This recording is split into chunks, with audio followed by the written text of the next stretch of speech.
This is Abe Friedtanzer from cinemadailyus.com, and I'm thrilled to be speaking with the team behind Women Do Cry, which is making its Texas premiere at the South by Southwest Film Festival. We have directors Mina Mileva and Vesela Kazakova and star Maria Bakalova. Nice to meet you. It's nice to meet all of you. Thank you for being with me today. Nice to be here. Thank you for having us. Of course, can you tell me first what it says on your shirts?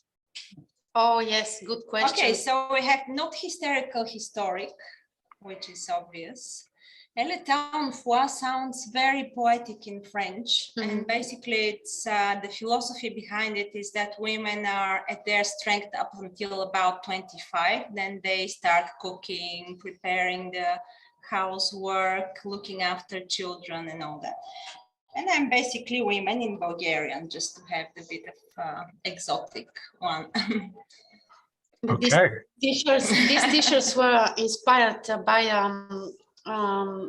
some slogans which were put on the walls in France when we did the post-production of the film. So this film takes some inspiration from Vesela, your family story? It's true, yes. It's a family story because I come from a family which is full with women. Only Maria's, she became part of the family in the film, but I'm with my two sisters and also my niece. We are playing together for first time in front of camera, and all of us, we are professional actors. So what was most important for you to convey in this story? Basically, we wanted to tackle the state of womanhood, which is kind of swept under the carpet and not attractive, not sexualized, and not beautified. And to mix it with a bit of humor, obviously, to not put off audience completely. And to talk about these very mundane problems that each woman has to encounter, and building this through an ensemble piece proved to be effective because somehow it's like a domino effect. Each girl or woman kickstarts the problem of the other, and it's the dynamics are the links between them are very strong, we think. Yeah.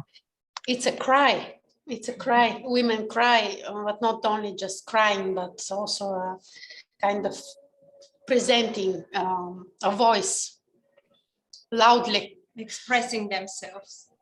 I agree. And Maria, what appealed to you most about this role? So many things. Just at the beginning, when I found out that the movie will be directed by women, the movie is created by women. We have women behind the camera, we have women in front of the camera. It's a very unique experience because we know that even the industry hasn't been that polite to filmmakers being women. And sharing a story of a family of women seems right to be presented by female directors, creators. So that's why at the beginning, even before having the script, because I auditioned for something, improvising something that I didn't really know what I'm auditioning for. I mean, I guess that's just my life. You trusted us. Yeah.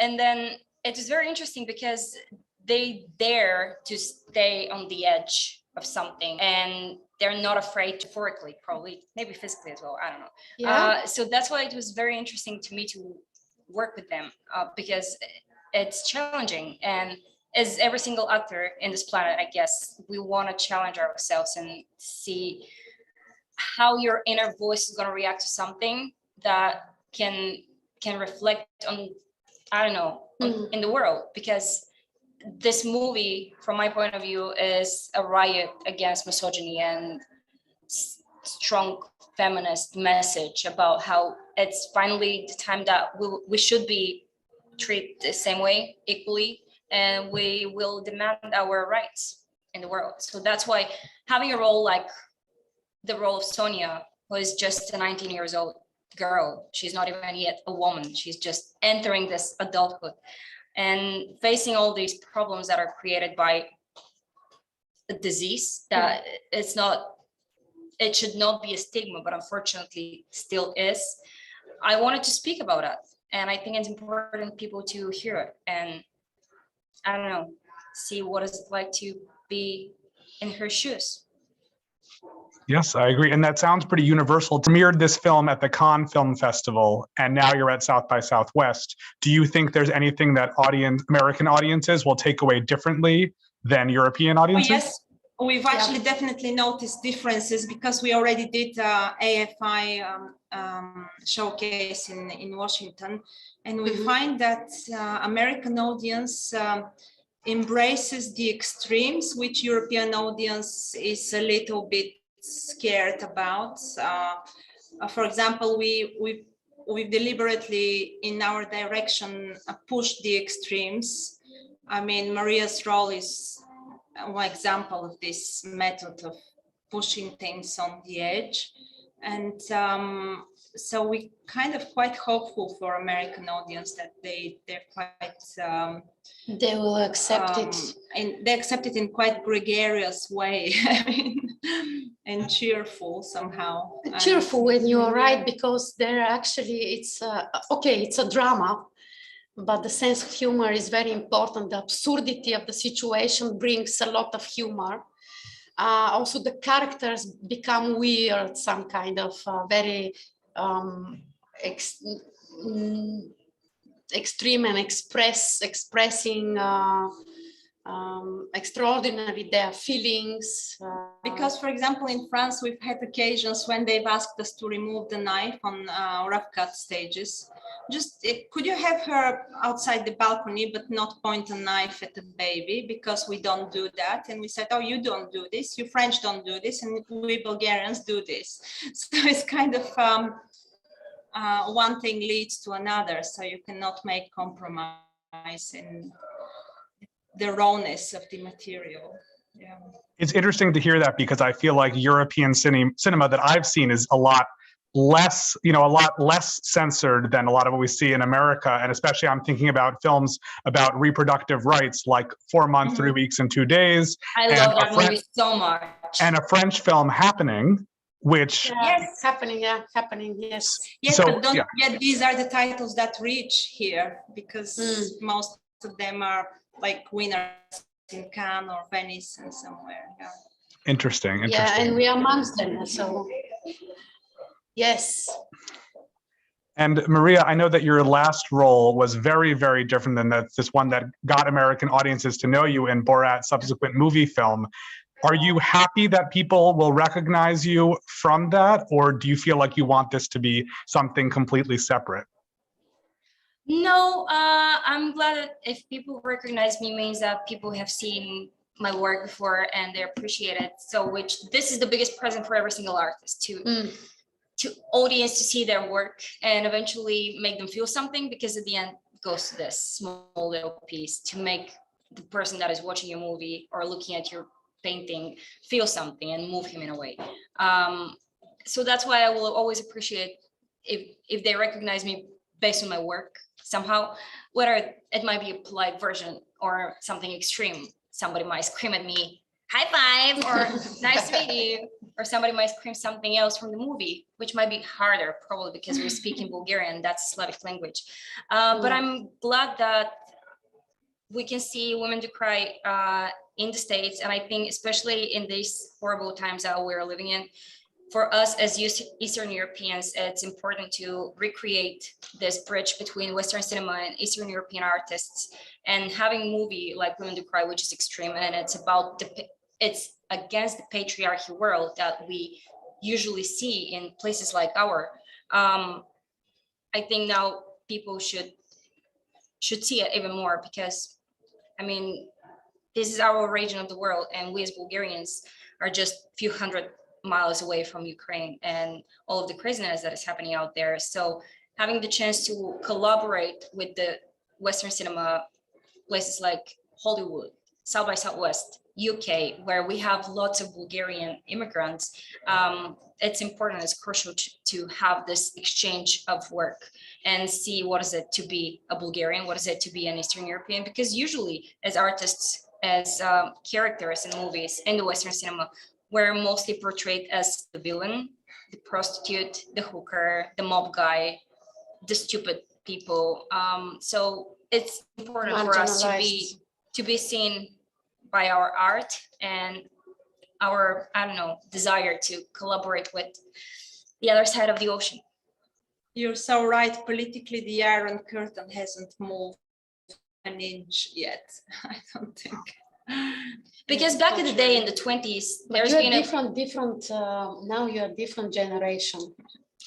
Because now for them there are no anymore limits to travel. There are no restrictions. But it's time also. It is very good chance that you see films from our region, because it's time to awareness to this, what is happening really there. Yes, and we are very happy that Maria just made really breakthrough. Maybe this is the biggest achievement also for European actress as well, not only East European, also European, maybe, I don't know. So it's so that's why I'm glad to be recognized as from Borat, but also I'm happy that I'm here right now with these incredible actors from my country, from Eastern Europe, and we're in an American festival, probably the coolest one, South by Southwest, because it's all the young, fresh people that are excited, and that these are going to be the people that will demand equality in the world, or at least I hope for. Is the film screened in Bulgaria already? It has been with considerable success, actually. We expected worse reception, but people did embrace it, and it was a kind of word of mouth situation, more than heavily advertised. Yeah, but it becomes more and more like avalanche, because the films really goes very well abroad. And this interest also increases in Bulgaria. Just a few days ago, it was released in cinemas. So we also hope for distribution in the US, because it's kind of, it's time to give a voice for women, and I'm sure that it will be received very well. So we hope afterwards many people see the film in the US. Absolutely. And is there a direct action that you would recommend people who are moved and inspired by the film can take? Oh, yes, of course. Yes. We just were talking about this whole situation with Ukraine. We'd like to find a way to voice a message towards stigmatizing on both sides. Anti-Slavic, yeah, just anti-Slavic stigmatizing, and just considering Russian people, Russian nation as evil, because we're here talking about a government instead of a nation, a whole nation, and we can see that people. I feel sorry for Russian nation, and I feel sorry for Ukrainian nation as well, because we should stop stigmatizing whole bunch of people, nation, just because of one politician that has made some terrible decisions. And yeah. To be honest, currently we have a friend who's filmed in Moscow a few months ago, and she said those people, 16,000 who are in jail, they start disappearing. People do disappear. They have Siberian camps still existing. I mean, it's horrendous. There is a very strong resistance, which is not, we don't see it in Western media anywhere. Thank you so much for making this film and for taking the time to speak with me about it today. For more content like this, you can subscribe to the Cinema Daily US YouTube channel. If you're at South by Southwest or online, make sure to check out the Texas premiere of Women Do Cry. And best of luck to all of you with this film and in the future.